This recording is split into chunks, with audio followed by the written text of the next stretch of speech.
Good morning, good afternoon, or good evening, depending on where you are in the world. I would like to present to you lesson 2 of what I've learned about basic electronics.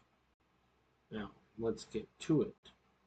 Now, previous lesson, we talked about voltage, we talked about current, and we talked about resistance. We talked about what they are and how it works. Now we're going to talk more about resistance and resistors, which are things that makes resistance, which is the result of something, is the resistance. Now, resistors are used in every electronic circuit, coming in a huge variety of shapes and sizes, and are available in range of values. This spans in the milliohms. Milli usually refers to 1/1,000 ohms. That's thousands of an ohm, as I put here. 2 mega ohms, which is 1/1,000,000 or millionths of ohms. Now, ohm is a unit of resistance that has a Greek letter of has a Greek letter omega for O. Sorry about that. Just looking here, kind of. Although you sometimes will see the letter R used instead for resistance. So one is Greek letter, one is English letter. For example, you take 1,000, and for example, 100 R means a resistor with a resistance of 100 ohms. Now, and a resistor, you have color coding. So you have black is 0, brown 1, red 2, orange 3, yellow 4, green 5, blue 6, violet 7, gray 8, white 9, white 9, gold 1/10, and silver 1/1,000. Now, here's something about how you would calculate this in a circuit. Now, the combined resistance of number of resistors in parallel, which means one after the other, is the inverse of the sum of the inverses of the resistors. So you take 1 divided by 1 over resistance 1. So, okay, the resistance total equals 1 over 1, resistance 1 plus 1 over resistance 2. Then what you do is you take the output voltage, or V out, will be a fraction of the input voltage according to this formula. So you have voltage out equals resistant 2 divided by resistant 1 plus resistant 2. This is in a parallel. Times the voltage in. Alright, so this is the formula on how you calculate it. Now, when it comes to photoresistors, which is another sort of variation of the type there. A photoresistor, I'm going to underline that.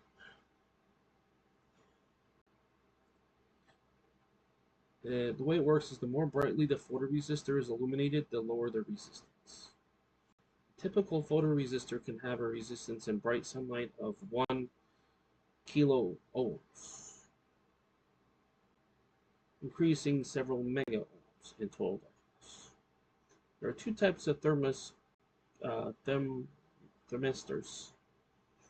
Now you have the NTC, which is negative temperature coefficient. Thermistors are a common type for their resistance decreases as the temperature increases. Now for PTC, that's positive temperature coefficient. Thermistors have a resistance that increases as the temperature increases. So these are kind of opposites. The negative and the positive coefficient, temperature coefficients as relates to thermistors. Now, I'm going to put this on the next page here. So that's another concept that has to do with resistors, is one measurement of the resistance. Now, in terms of practical applications, what we're going to use is a wire gauge. Now, a wire gauge is a standardized sizes used to describe the diameter of an electrical wire. The American wire gauge, or AWG system, is commonly used in North America. Here are the properties of some commonly used wire gauges, including their diameters, resistance, and typical applications. And you know what I need to do? I move this. Let's do this. Put this in the wrong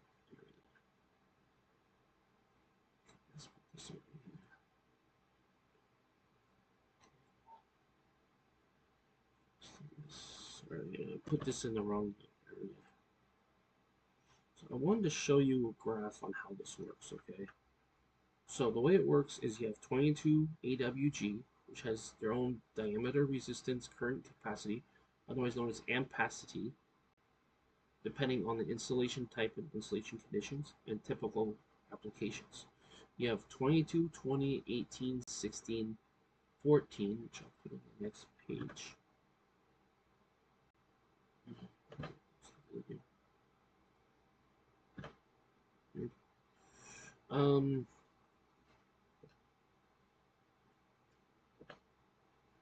Let's just take away the 2 and stuff. Okay, you have 14, you have 12, you have 10, you have 8, you have 6, and you have 4.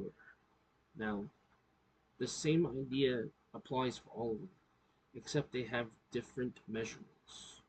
So remember, these are the common wire gauges and their properties. This is common wire gauges.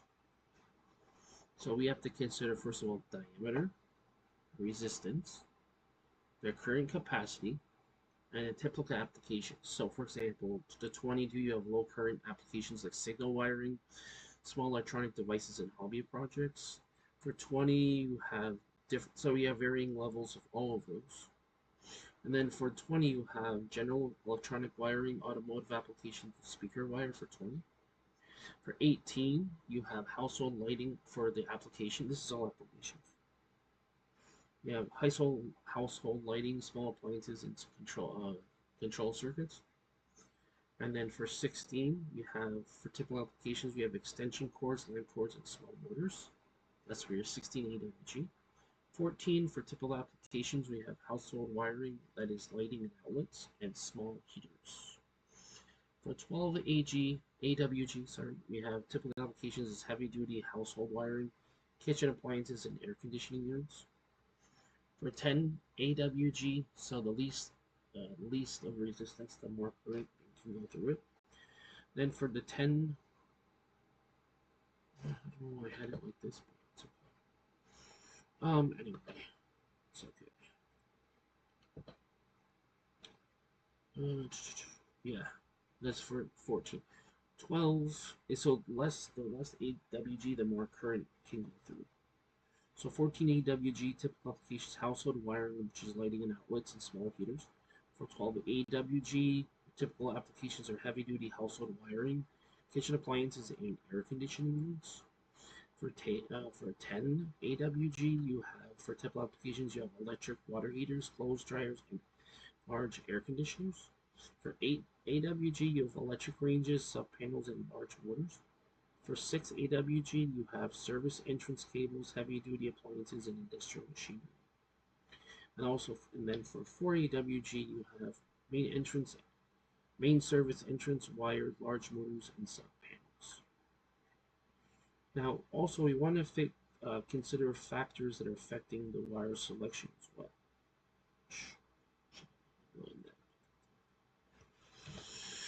So first thing we have to consider is the current capacity, which is ampacity, like I was mentioning.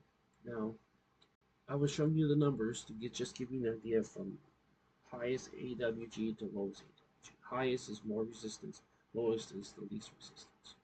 Okay, now, obviously, so when we have more resistance, that will prevent more current flow versus least resistance will allow for more current flow through the circuit. Now, for the wire selection, we're going to do is we're going to consider the following.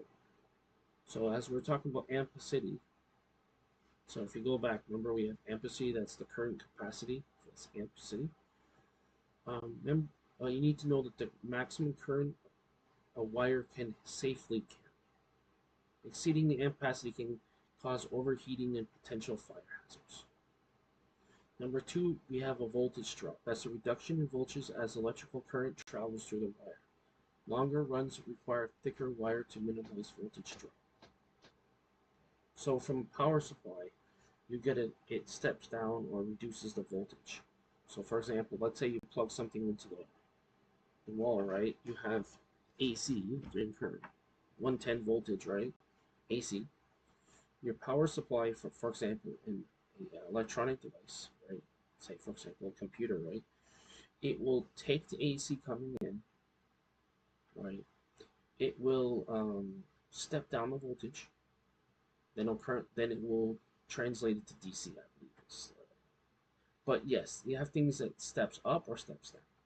So well, I'll talk about that in the next lesson, next lessons. But your stepping up is amplifier, and then you have ones that step down voltage. So we have two different things. But we'll talk about that in a minute. So we have voltage drop that's stepping down the voltage. For resistance, that's higher resistance leads to more heat generation. Okay, because that's what's the byproduct of resisting current.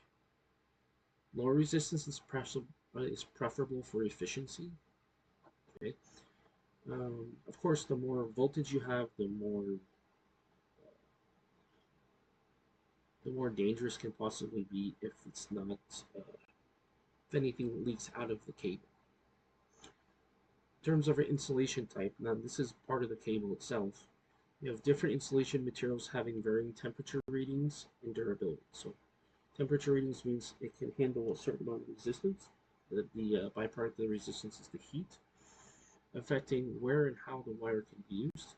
And also we have to consider the environment, which is that when environmental conditions, for example, I wish I could just put this up here, but let's just do this. We have temperature, moisture,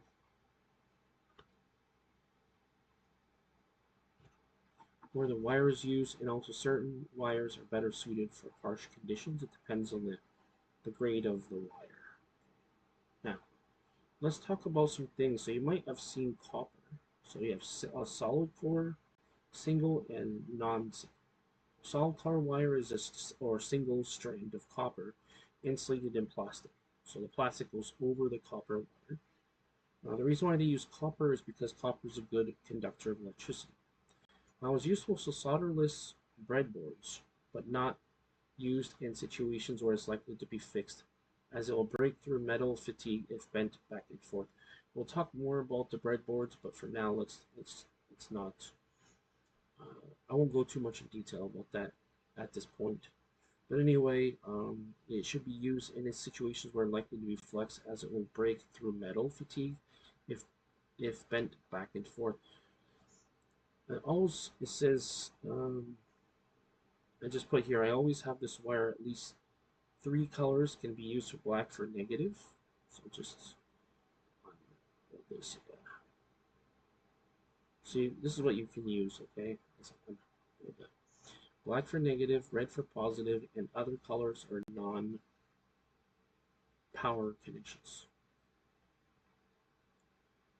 Now, when we talk about solid core wires made of single strand of copper insulated in a plastic, used for solderless I'll put this. Okay, wait. Sorry, it's supposed to be up here.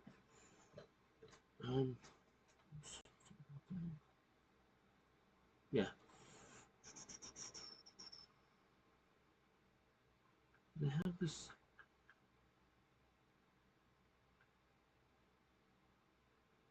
Okay, yeah, sorry. So that's what we have to consider with that. Sorry, I had that twice for some reason. That was weird. Okay, whatever. So anyway, that's your basics right there. Okay, so just to give you an idea about cabling, your power cable itself. Now, when I say cabling, I'm referring to power cable. I'm not talking about a data cable. There's two different types of cabling, two different types of materials, etc. Alright, so what I'd like to do is I'd like to first of all thank you for taking the time to watch this video. As you could be watching any other educational video, but you decide to watch this video, so I do certainly appreciate it. As it did provide value for you, especially if you're interested in learning basic electronics or reviewing it, what I'd like you to do is please click like on the video. That way, it'll be pushing the algorithm and more people will be able to view it and enjoy it. Also, if you haven't already, please click the subscribe button. That way, you'll have access to all the content on this channel. As I do have a variety of content on this channel, I'm adding more variety of content for a wider demographics of people. Also, if you haven't already, please click the bell button. That way, you'll be notified of all my future videos. That way, you won't miss any of my new videos. And by the way, also, I should mention if you haven't seen Lesson 1, I kind of summed it up real quick what was in Lesson 1. I recommend you go through. Lesson 1 is very basic, but it's foundational. So I recommend you watch Lesson 1 as well. Okay, make sure you, I recommend watching in order, Lesson 1, 2, 3, and so on. What I'm going to try to do is, I can't guarantee 7 days a week, but I'm going to try to do, I'm going to try to do 6 days a week, if not 5. Okay. So that's what I'm going to be aiming for. Right, can't guarantee 7 because usually I just take the day off on Sundays, but yeah. So, with that said, I'd like to thank you again for watching this video. I'd like to wish you a great day wherever you are in the world. Take care, and I'll talk to you next time.